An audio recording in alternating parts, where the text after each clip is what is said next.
এই ক্ষেত্রে বোঝার সবচাইতে ভালো উপায় হচ্ছে সাপটা যদি আমরা দেখে ফেলি, একে আমরা দেখে দিচ্ছি যে সাপের যে মণি, সাপে একইভাবে কামড়ে না, আমাদেরকে ফাইনালি দাগ পাওয়া যেতে পারে।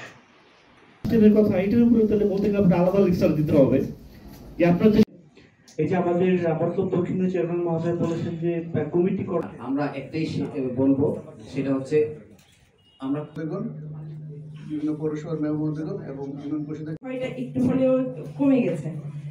আরেকটা বিষয় হচ্ছে এখানে সেন্টিমিটারের মধ্যে 2টা দংশনের দাগ পাওয়া যেতে পারে। এখন জন্ম সনদ দিয়ে খোলো বিকাশ স্টুডেন্ট অ্যাকাউন্ট। নিজের বিকাশ নিজে কর।